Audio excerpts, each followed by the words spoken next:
Welcome to Reinventing You, a podcast of the Association for Undergraduate Education at Research Universities, abbreviated as URU, to emphasize the UERU part of our name. URU is a Boyer-inspired national consortium of 115 U.S. research universities dedicated in the language of URU-sponsored Boyer 2030 report to equity and excellence in research university undergraduate education. And we're your hosts, Steve Dandaneau, the Executive Director, and Emma Hanson, one of our URU undergraduate student coordinators and senior in political science here at Colorado State University. And we welcome you to Reinventing You from Fort Collins, Colorado, which is the CSU, which is the host of URU. And today's guest is Dr. Corbin Campbell, Associate Dean of Academic Affairs and Associate Professor in the School of Education at American University. Dr. Campbell's research, funded by the Spencer Foundation and the National Academy of Education, examines three interrelated streams: college teaching in diverse institutional contexts, assessments of higher education quality, and the organizational environments that support faculty in thriving in their careers. We invited Corbin to talk with us at this moment because she is the author of the exciting new 2023 book, Great College Teaching, Where It Happens and How to Foster It Everywhere, published by Harvard Education Press. More on that momentarily, but please know that Dr. Campbell previously served as Associate Professor in the Higher and Post-Secondary Education Program at Teachers College, Columbia University, and her research has been published in the Journal of Higher Education, Research in Higher Education, Review of Higher Education, and Teachers College Recording, among others. Dr. Campbell's work has been highlighted in news venues such as Inside Higher Education, The Wall Street Journal, NPR, and the New York Times. And she has served on editorial boards, including Review of Higher Education and Review of Educational Research. In 2015, Dr. Campbell was awarded the National Academy of Education Spencer Postdoctoral Fellowship. She has also served on a committee of the National Academies to assess interpersonal and intrapersonal competencies in college and committee of the National Center for Education Statistics. Revising the National Post-Secondary Sample Surveys, Dr. Campbell received her PhD in Education Policy from the University of Maryland, her MA in Higher Education and Student Affairs from The Ohio State University, and her BA in Psychology from the University of Virginia. Welcome, Dr. Corbin. Thank you so much. It's a pleasure to join you today, and thank you for that wonderful introduction. And of course, I can't imagine a better topic to discuss on this podcast than the topic of college teaching at research universities and how that supports undergraduate education. So it's great to be here.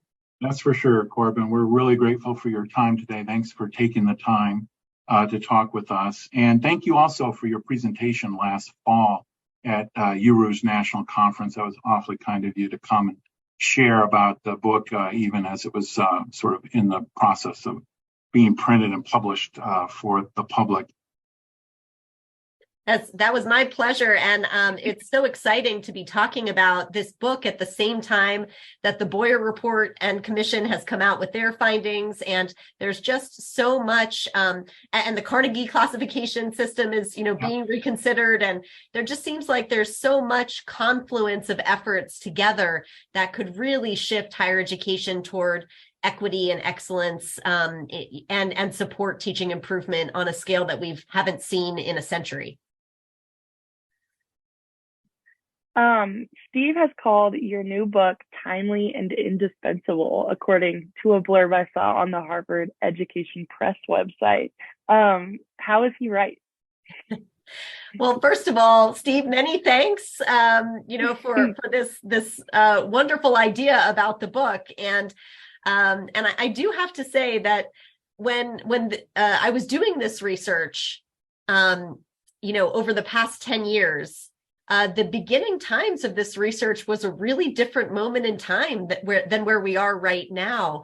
And historically, as you all probably know very well, higher ed institutions have been slow to change, and faculty have been slow to change. And Yet we are in this time and space where during COVID-19, faculty had to instantaneously change their practices. And because of that, so many faculty perspectives and so many administrator perspectives have shifted about the opportunity for change in teaching and what can happen in a broad scale way in a briefer period of time. And so I think this really gives the opportunity for us to think about not just, what could be done during a pandemic, but what could be done for other urgent needs in higher education. So when we think about the equity imperative and the fact that without these changes and improvements in college teaching, we are really underserving students, and especially students of color and other first-gen students, students from low-income backgrounds, for example, other students that really could benefit from these teaching improvement initiatives that really benefit all students, but especially benefit the students that need it most. I think we really are in a time and space where we could capitalize on these needs in a whole new way. Yeah, I absolutely agree with you, Corbin, about that. That sense of the pandemic has opened people's minds and hearts and, caused them to be poised to enact changes that we've known about. Well, enact new methods of teaching and new ways of sort of interacting with students and creating a student experience that we've known about a long time. And you've been, like you just said, you've been working on this for 10 years, this particular project. But now folks are embracing it in ways that we just haven't seen before. And that's awfully exciting. And we need to, I suppose, work together like you're describing or implying to take advantage of this opportunity, since it's been a long time coming and the needs have been built up over all that period of time. How are you feeling about what you're seeing in terms of just the reception of your book right now? Are you getting people who are enthused about it and are embracing its message?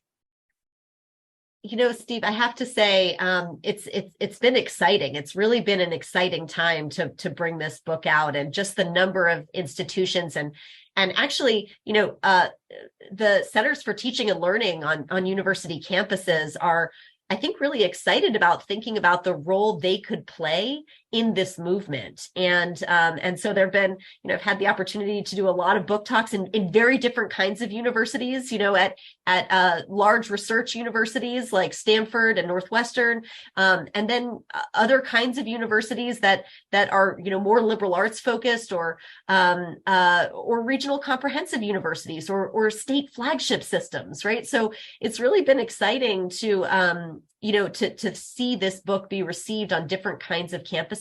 And I think that's one of the reasons I was excited to put this book out there, because teaching improvement in different university contexts looks really different, right? And so being able to talk about teaching improvement work at a small liberal arts college will look really different than talking about teaching improvement work at a large research university, and one that's private or one that's state, a state public. So it's been exciting to think about this. And I think similarly, there's more. So that's talking about how the book is received on individual campuses, but it's also been received, I feel like there's this broader teaching improvement movement that is happening nationally. And so whether that's, been instigated by the Boyer report, Boyer Commission, as you all have been talking about, or that's, talking about what's been going on with AQ and their work, and thinking about the new Carnegie classification system, and, could we think about a T1, a T2 instead of an R1 and R2, or not instead of, but in addition to, really thinking about how teaching improvement and demonstrating teaching excellence could be seen on a national scale. All of that is really exciting and coming together in terms of how this book has been received. Yeah, those two universities you mentioned by name have great leadership in this area. And so I'm not surprised they were eager to embrace your work right up front.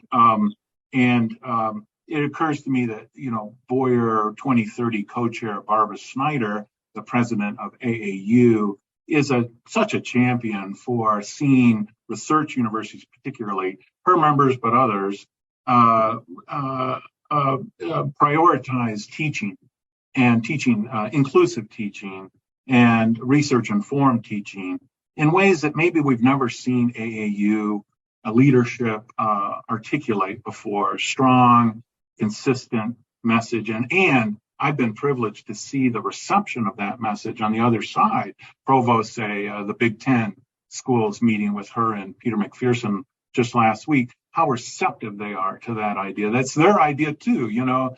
And so I think you're right. We're kind of meeting this moment where people are from all different positions of responsibility and perspective have the same idea, which is it's time to do the right thing and to benefit from all the knowledge that we've accumulated about how best to move forward in this area.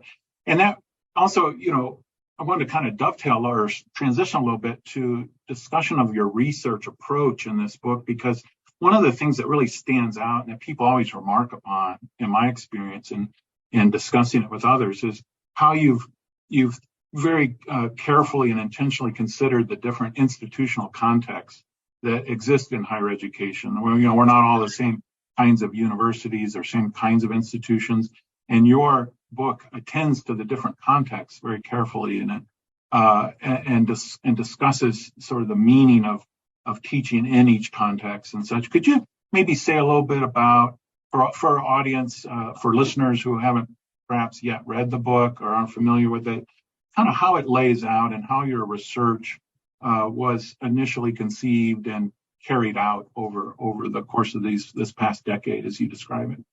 Yeah, absolutely. The empirical foundation for the book derives from more than 700 observed courses across disciplines and across 9 universities. And in addition to observing these courses, we also surveyed students and surveyed faculty, as well as examined syllabi to really get an in-depth understanding of these courses. And I have to say, you know, the original impetus for this research was that we know a great deal about what great college teaching is, right? And we've known this for a really long time. I mean, we have a century of research on college teaching and college teaching improvement. But we don't know as much about where great college teaching is happening and why, right? So we have less understanding. And part of this is because a lot of the good research on college teaching has been done in specific settings, right? So observations, you know, in one discipline, in one institution, or we've seen experimental studies, right? But typically, you know, situated in one institution, in one discipline. And there's been less of this, you know, broad scale view. And I was really curious, right? You know, where is the great college teaching happening? Can we see it in different disciplines? Can we see it in different kinds of institutions? And the other thing I was really interested in is, you know, what are the broad trends? But also, where are the courses that are bucking those trends, right? So, you know, one great example of this is, as I've done this work, this research, I often come across people who say a lot of, we can't, right? So here's just an example of this. You know, we can't do culturally responsive teaching in science, you know, in a research university, right? And so what's interesting is a lot of these we can'ts are speaking to the trends. So, for example, you know, we do find less focus on students' prior knowledge and their lived experiences in the sciences than we do in other disciplines. But that doesn't mean it's not happening, right? So it's not impossible. We really need to lift up the, let's say, 10% of courses that we observe that are doing that in those disciplines that are unusual. And similarly, we need to really, you know, really bust those myths that it can't happen and lift up how it can happen and where it is happening and why it's happening in those spaces. So that was really exciting. I think one other impetus for this book was that there's this really interesting dynamic around prestige in higher education, where often the metrics that are associated with prestige are are those metrics that actually might pull away from teaching in some respects. So, stronger focus on research, stronger resources being devoted to marketing, for example. And this, I think this is especially interesting for this group that your organization focuses on, which is research universities. And at the same time, these universities are typically, they have stronger resources. They often have faculty and students that have stronger credentials, at least on most of the more traditional metrics, right? And so I was really wondering, given this interesting context where there's both this push and pull in research universities, would we find better teaching in those spaces in the highly ranked research universities, or would we find the better teaching in broad access institutions that, often hire more for teachers and have more emphasis on teaching in tenure and promotion discussions? I really wasn't sure. And so we set out with these 9 universities. They're really diverse contexts. So some very highly ranked universities that were private, public flagship universities and highly ranked liberal arts colleges, and others that were broad access public and broad access liberal arts institutions that were unranked or lower ranked, and basically to seek, where is the great college teaching happening and why? Oh. And, you may not want to tell the answer, so people have to buy the book to find out. That could be, but before we maybe get to that, kind of the findings and what you did discover through that very interesting methodology. Would you say something about the conceptual framework? I'm a social theorist by training, if you will, and I always kind of think, everyone talks about methods all the time, but I think the conceptual ideas behind a work, the theorists, your intellectual heroes, if you will, are really important to appreciate and help guide understanding of the research methodology and of your ultimate goals, and the meaning, the significance of the findings and the like. Can you say a little bit about that? Like, if it's germane in your mind to what you're doing? Absolutely, Steve. And I think what you're asking is so important, because the truth is that observing teaching excellence is extremely challenging. And the observation of teaching excellence partly is conceptual, and it's also methodological. So let's talk. We'll start on the conceptual piece. And so defining teaching excellence is certainly not easy. And what I'll say is that although there's been 100 years of research on what good college teaching is, it continues to evolve, right? And also I want to mention that I feel like K-12 is even further than we are in terms of understanding teaching excellence. So I did borrow both from the higher ed literature base about what we know about great college teaching specifically, but also some K-12 understandings about how people learn and what we know about the learning sciences, for example, and culturally relevant teaching and culturally responsive teaching, which all really grew out of that K-12 literature base. But in the end, what I decided was that to be included in the observational rubric, it needed to be a construct that was associated with student learning. So basically an aspect of teaching quality that had been demonstrated to be associated with improved student learning outcomes, and that it was demonstrated to be so in higher ed. So, and let me give you some examples of these constructs. So one that I think many will be familiar with and has been, there have been many meta-analyses demonstrating the importance of this is active learning. So we know that using active learning techniques to engage students more deeply has been shown to improve student learning. And that's for all students, but particularly the, focused students who have been traditionally marginalized in higher education. And so, but also the depth of subject matter knowledge as it pertains to pedagogical courses. So this comes out of K-12, but has been also applied to higher education. So for example, pedagogical content knowledge. So we know that just knowing biology is not the same as knowing how to teach biology, right? So faculty who understand biology is one thing, but faculty who understand what are the core ideas of biology?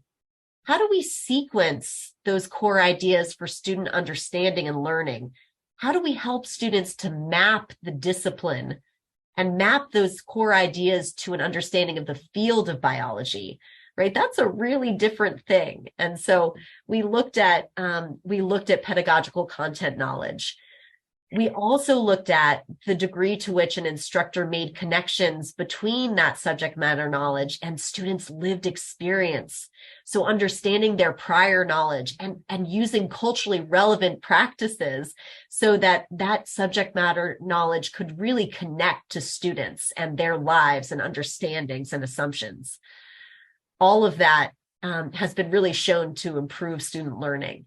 And I think another piece that often gets missed in the literature base, but is really important conceptually to this particular study, is that faculty members who are doing well with lifting up students' prior knowledge and also doing well with the depth of that subject matter knowledge need to support students who might have dissonance between their prior knowledge and that new learning. And they need to do that both cognitively, right? So help drawing those cognitive bridges between the prior knowledge and the new subject matter ideas, but also emotionally. And I'll just say an example of this, as somebody who's taught research methods and statistics in the past, part of it is teaching the subject matter knowledge and knowing how to map, understandings and, applying that to the field. But part of that is simply helping students get over their nervousness and anxiety around research and math. And so the emotional aspects of that learning process are so critical. So that's another example. And all of that supports a positive classroom climate, right? So we examined the classroom climate as well, knowing that that's really important to students' learning process. So those are just some examples of the kinds of conceptual backings that really were supporting this study. I almost interrupted you with an amen.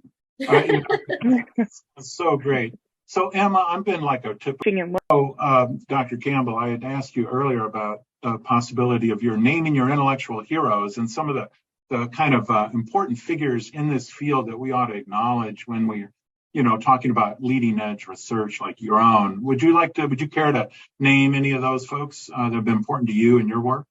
Absolutely. So when I just talked about that conceptual framing, I feel like there are so many scholars doing important work in this field. And if anybody is looking for, some good reading, in this area that would give a good backbone of those conceptual works that I just described, the National Academies have put out a couple of publications that summarize the learning sciences, so how people learn, and then there was a follow-up edition on how people learn too.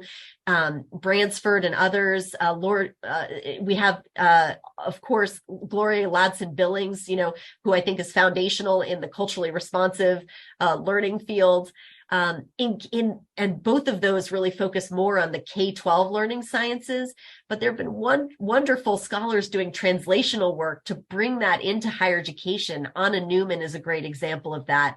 And I think some others that have been doing work specifically focusing on racial equity in teaching and learning processes, Frank Tuitt, Estella Ben-Simone. And then from the disciplines, we have Carl Wyman, who's done really important work in this area. John Braxton, who's connected it to student retention. So I know a lot of folks in this call will be interested in how all of this connects to retention. He's done some really important work there. And then there's some up and coming scholars who have been, doing the more recent work. And I would say, to take a look at Milagros Castillo Montoya's work, Brian McGowan's work, in the fields of higher ed and looking at culturally responsive and equity-based learning. Brian Dewsbury, who's looked specifically in biology. So I think we need to balance these broader pedagogical with some of the disciplinary approaches. And one more who's just recently on the scene, who's been thinking about how this works in courseware and in online teaching and learning contexts, Ariel Rogers. So there's, I think, what you emphasized earlier, which is that it's not just this book, but how this book fits into a mosaic of work that is moving this forward is really important. I agree with you, Corbin. And I think it's great to emphasize some of the natural scientists, like you just did, biology, physics, and so on, who are doing really remarkable work. And people who are familiar with this world know that, but those who are maybe not might be surprised at how thoughtful and leading edge our colleagues in the natural sciences, engineering, math, and so forth have been in the forefront. And then you acknowledge the National Academy's important role in all of this. And I'm aware, and you probably are as well, that they continue to invest in this work, and that has great benefit for all of us, whether we're in STEM or in other areas of the university or college life. So kudos to all those great folks you mentioned, and we know there are many more as well. But thanks for mentioning those that you have. And I was self-conscious about talking all the time, and so I wanted to bring Emma back into this conversation. We're benefit from having an undergraduate student joining in this conversation. I'm hoping, Emma, you can ask a few questions. And also, if something comes to mind, like we're here, Dr. Campbell and I are chatting back and forth, and your experience suggests something different, or at least a question about what we're saying, I'm please offer for you to jump in on that. Absolutely. Well, I won't put you on the spot, but definitely you're mentioning things that have pertained to my education as an undergrad. So it's really awesome to hear what you're doing. A book like yours is meant to be put into action. So how are you hoping to facilitate the adoption of leading edge practices in teaching and learning? And what do you think has been missing in these efforts? That's a great question. And I really do hope that a book like this is focused on change, actionable change. And actually that's the way the book is set up. So the book is really, each chapter talks about a different kind of institutional type, so that what I would hope is an administrator could take that chapter and some of the other chapters that set the broader tone and talk about the broader landscape, and really, there's recommendations for each specific type of institution, because I think one of the things that has been missing to teaching improvement efforts in higher education is the idea that each institution looks so different in how they're going to need to do these improvement efforts. And so the book talks about individual faculty improvement, collegial level of support for faculty improvement. When I say the collegial level, I'm looking at faculty to faculty interaction. I'm looking at governance processes and some of those other processes. And then organizational and institutional levers for change. So for example, and in a research university, what are the organizational policies and practices that need to change? And then how do we foster faculty to faculty conversation about teaching improvement? And then what do we do for individual faculty change? What can we do with each individual faculty member that will help their improvement? So the book really speaks to all three of those levels of change. And I will say that this is, Steve, you were saying maybe we don't want to give away everything that's in the book, but one of the insights that I will lift up is that for research universities in particular, that collegial level seems to have a great impact. So that faculty to faculty normative area for teaching improvement is so key. That's really been a missing ingredient, I think, in so many, there's so many teaching improvement efforts that I think about that are focusing on, let's bring the individual faculty that need to change to this workshop, or what do we need to do to change, the guidelines? But there's less focus on, what can we do in a faculty meeting? What can we do in a department meeting? How do we get faculty talking about teaching in the hallways? So that's where I really hope this book will help improve teaching on the ground in institutions. Me and Emma are both social scientists, so we're also amen on that, the focus on the normative, and so important. I absolutely agree with you. Cultural phenomena as much as it is an institutional and structural phenomena when it comes to change on the scale we're talking about. And it kind of another sort of dimension of all this is our own biographies and how we've come to understand the meaning of higher education. And I don't think it's a criticism at all to just observe that folks like ourselves, rely to some extent on our own undergraduate experience. It's a touchstone. It's a basis for our thinking because it's so primary in a way. It kind of forms that set of assumptions. And as Emma noted in the introduction, you were an undergraduate in psychology in Charlottesville at the University of Virginia. Do you take from that experience being at UVA anything that kind of informs why you care about this subject? What motivates you? How you basically construe it in ways as a researcher now, years later? Steve, this is a wonderful question. And actually, in so many of my book talks, this is a little bit where I start, because so many faculty learn how to teach by the people who taught them in the disciplines that they teach. And they often end up in the same kind of institution that they teach in, right? So there's this sense that we are so limited by our contexts, right? And in my book talks, I often ask people to think about, when have you had a chance to observe teaching in a different discipline or in a different kind of university, a different institutional type, or observe teaching that's happening with students that are different from the students that you teach? And the truth is, so many faculty never had that experience.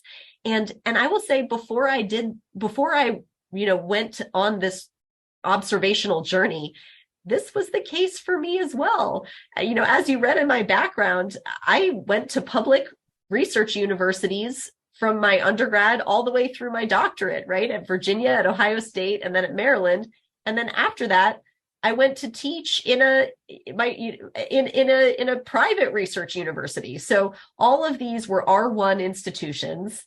And I'll say that I felt now that I've done this, been observing and had the chance to observe more than 700 courses in totally different kinds of universities and totally different kinds of disciplines, I feel like my eyes have been open to the possibility of college teaching in totally new ways. And I just got this broader view, this totally zoomed out perspective. And, this is one of the reasons that I think our course evaluation process is tough, because we're asking students to rate courses and they've only seen a small window of what's possible in college teaching. And this goes actually back to the methodological issues with, how do we observe what college teaching, or how do we measure what college teaching excellence is? And what's interesting is the students and the faculty and the observers all rated the same course, right? So we have these observers that have been trained, over 30 hours about how to observe great college teaching. And we've shown them what's possible, what is the best culturally relevant teaching look like? And then these students who've had a very small window of what's possible in college teaching, and same with faculty who have this very small window. And what we basically find when we compare these measurements is that the faculty rate themselves the very highest. The students, believe it or not, rate pretty close to the faculty. And then our observers rate about 30% lower than both the faculty and the student ratings. And I think this is dealing with the question that you have at hand, which is that for many of us, we only know what great college teaching might be by those who taught us and by those who are, very close to what we do. But great college teaching has so much more possibilities than that. And so one of the things I suggest for faculty is, however great they think they are, and this applies to myself as well in college teaching, just imagine that the actual level of their excellence is about 30% lower than what they think. So yeah, I think that applies to myself for me. And I totally changed the way that I teach after having gone through this observational study. So here's my next question. It's to Emma. So how does this land with you, Emma? You're just coming at the end of a 4-year, university experience. You've filled out some teaching evaluations, I'm guessing, over those 4 years, So Dr. Campbell just said that you don't know, all you know is the teachers you've had, and that's your context for comparison, right? You've not been at another university other than Colorado State University, correct? No, I have not. So that's your context, right? And you've not observed college teaching all around the country or at other schools, right? Correct? Oh, I wish, but no. You wish, yeah. So how does it, now that we kind of pointed out this obvious fact, right? And by the way, we're not, the professors are in the same boat as Professor Campbell's saying. So how does this make you feel about, evaluating your faculty and filling out those forms and all that sort of business? I mean, it totally makes sense. I'm being a political science major. I don't really get to see a lot of what the faculty in, other majors or colleges teach or how they teach or really what they teach. So it makes sense how I would maybe rate my professor higher than maybe another area. So that's pretty interesting. Or even areas that I think I'm more interested in versus some of my classmates in the class. I might rate, my professor higher than they might. So that's also really interesting that you point that out, because I didn't really even think about that. We don't recommend you tell them they're 30% not as good as they think they are, though. I think we'll hold that in abeyance for another time. You don't need to tell them that. For sure, anonymously. Wow, yeah. Well, if you were the ruler of the world for a day, what are some characteristics of U.S. higher ed that you would change, and how would you change them? So I love this question because, first of all, let me just note that I don't think any rulers of the day could instantaneously change higher education. It's one of the reasons that I'm in higher ed, right? Because we change through collegial processes that are consensus building, right? So we don't have, there's no ruler of the day that could make this change. But nevertheless, I think it is really important for us to think about, what are the goals, right? What are we really after? And then to think about what would be the change processes that would make that take place. So let me tell you, if I was ruler for the day and instantaneously had the ability to make these changes, so I would say, first of all, I would instantly make higher education pedagogy and especially equity-based teaching rewarded equally to all other areas. So for example, rewarded equally to research. More amens. I'm just So I think that's really important. Now, I'm not saying that we should abandon research and knowledge production. And I'm not even saying that it should be rewarded the same for all faculty, but we should hold pedagogy to as similar and a level of esteem as we do to research. And okay, I do have 3 wishes. So this is just one. So, and I have to tell you, I had many more wishes. I had to limit, you said. All right. So I would instantly have a richly diverse student body across all institutions, and also all the supports in place to have that diverse student body thrive, both in and out of the classroom. So I actually think that so much of our teaching woes, in addition to the problematic reward structures we have, both for faculty and for institutions, in addition to that, part of the issue that we have is that if we look at the history of higher education, and so much is this rooted in problematic, decisions in our history, higher education institutions weren't originally designed to serve diverse student bodies, right?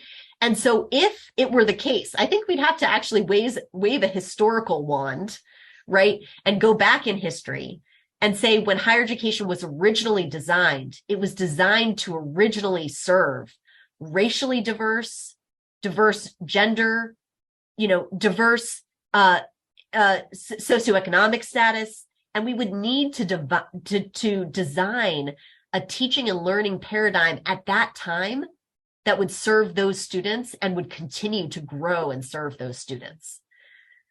So that's number two. And then number three, I would also have the institutions that do the best at graduating and serving a diverse student body be the ones that have the most prestige. So I would want those institutions to be the highest ranked and have the highest resources, because those are, believe it or not, those institutions, the ones that are serving a diverse student body, those are actually the ones that are typically the best at teaching. So by making these institutions hold the most prestige, I also think that that would reward and serve teaching improvement the best.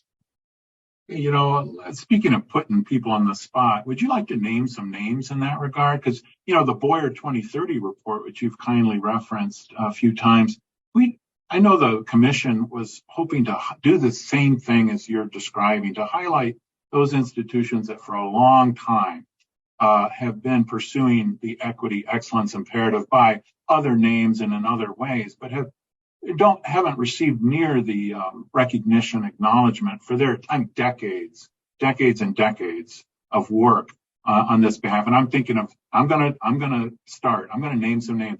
I'm thinking of like the University of Texas at El Paso. Yeah. I'm thinking of like HBCUs like Howard University and Clark Atlanta University and Morgan State University, and so long-standing Hispanic serving institutions, HBCUs, and other institutions that where leadership has been such, or I'm not quite sure just how it works, but where for a long time now, maybe an Arizona State University, and so where there's just been a real commitment to this kind of work. Do you have any favorites that you've observed over time, or that's been part of your experience that you would like to call out? I think you've listed some really good ones, and then I'll just add a couple that I think are a different kind of university than what you've just described. And I will say, so and just to name, I'm not going to reveal whether or not these were part of the institutions in my study, and some of the ones I'm listing Yep. were in the study and some were not. So just know you're not hearing a list from the study necessarily. Right. But obviously I know from being in the field and talking to colleagues, and also what the literature base has, so there's a lot of knowledge outside, this observational study that helps us to find these universities. But I think regional public universities don't get their due. That's one of the things that have that really came out in the study, is that these universities that are not the flagship universities in states, but typically are really focused on serving students and serving communities in really important ways. UMBC, I'll lift up, I think is a really important institution that has done incredible work on the equity excellence imperative and has lifted up equity as a central component of excellence, that we cannot bifurcate rigor and equity, that they are in fact the same and mutually reinforcing. UMBC has done that in incredible and exciting ways. And then another area that is not part of URU, but I think is important to lift up, is there are some liberal arts colleges that are not necessarily the highly ranked, highly prestigious liberal arts colleges that have been doing this deeply important work around teaching and teaching improvement. I'll lift up Roanoke College as an example of that in Virginia. Some of these are rural institutions that really have focused on teaching and serving students in incredible ways. And what I think is fascinating about several of these schools is that for students, because this is not, because institutions may not be highly ranked, they may not be first choice for the students, and they may even have some retention problems because these students don't know the diamond in the rough that they have, right? And so what I think is fascinating about that is that if those institutions were lifted up as the gold mine of teaching excellence, these students would better see what they have and would not hop to institutions with more prestige. They're actually being incredibly well served where they are, which is really exciting. Oh, I'm with you on that. That makes all the sense in the world. And URU is fairly narrowly focused, but that doesn't mean that we're not connected with all, two-year institutions, our regional public partners. We're part of the land grant system, of course, and we know that there are just so many kinds of learning, higher ed learning opportunities out there for folks, and we'd like to be a part of the overall organic change that's affecting all students and all faculty and classrooms. So thank you for acknowledging that. If we throw Johns Hopkins in the mix, I'll give Baltimore 3 schools, and the people of Baltimore can be very excited about what's right in their backyard, right? Absolutely. And have we missed? Yeah, go ahead.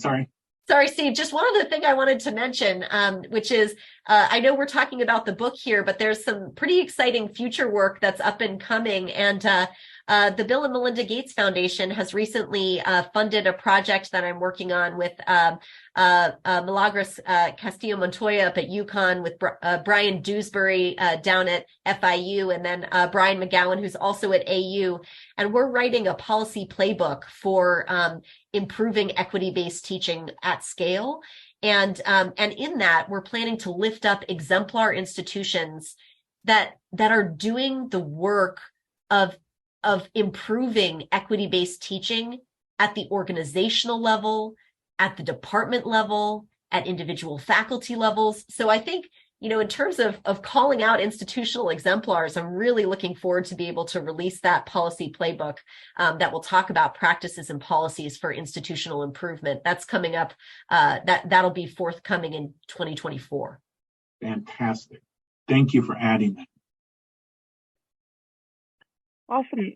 Have we missed anything you would like to address? Let me think. So I think one of the things that we haven't talked about enough is that institutions that are currently teaching supportive, right? Currently teaching supportive institutions. So these are the institutions that focus on teaching and hiring, that focus on teaching and reward structures. These are the institutions where teaching is talked about in the hallways, right? That's my favorite measure, right?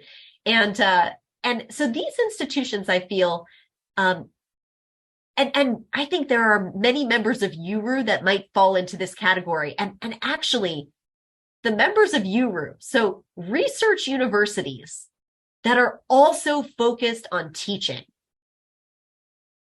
could benefit so much in the kinds of institutional reward structure changes that we're talking about, right? So if institutions that supported teaching were more visible and could document their excellence as teaching institutions, it would be the URU institutions that are doing this that could, I think, get so much benefits in terms of enrollments, in terms of, marketing and otherwise.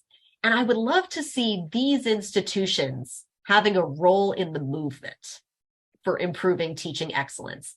And let me just say one more thing that I think is really, that is little known and is talked about in the book. And Steve, I think you and I have talked about this before, but there was a survey that was conducted while I was at Teachers College at Columbia University.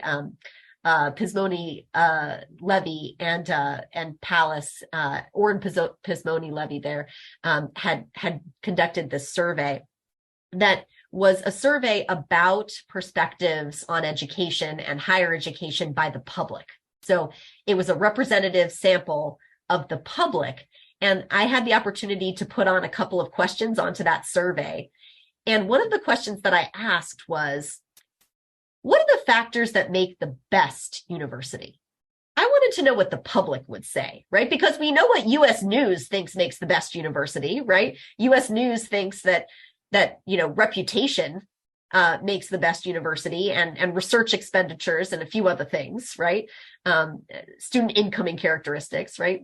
These are the kinds of things that U.S. News measures. But what does the public think makes the best university? And we asked I asked, with several different kinds of options, I thought maybe there would be an economic perspective on this. So maybe it would be, the public would say, well, it's the institutions that in the end have graduates with the best salaries, right? They might say that. And actually, the federal government has really thought from that perspective quite a bit. Or maybe they would think it is research, right? And knowledge production that's most important. Or maybe they would think contribution to the local community. Or maybe they would think, the universities with the best sports teams are the best, right? Maybe. I really wasn't sure what the public would think, but in the end, the number one factor selected by the US public, and again, this was a representative sample, and this finding held across race, across gender, across socioeconomic status, and across whether they had held a college degree or not. So this holds true for the public that has been to higher ed, as well as the public who has not. And what they said was the most important factor in what makes the best university is that it has excellent teachers. So teaching excellence came up as the most important factor. Student learning came as the second most important factor. So if the public knew that URU institutions were the best research universities with the most excellent teaching, I just think that could bring so many institutional rewards for those institutions. Well, that is, without a doubt, the note on which we should end this conversation. Thank you so much, Dr. Campbell. Yes, thank you. Thank you so much. It's been my pleasure. Thank you so much for inviting me to this conversation. And I can't wait to hear more from this podcast and to be a part of the movement that you all are generating through this discussion. Yes. Thank you again. And thank you to our listeners of Reinventing You, a podcast of the Association for Undergraduate Education at Research Universities, or URU. Reinventing You is available on Apple, Spotify, Stitcher, or whatever you get your podcast. To learn more about URU, check out us at URU.org. URU members can listen to an extended version of this interview at the members section of the site.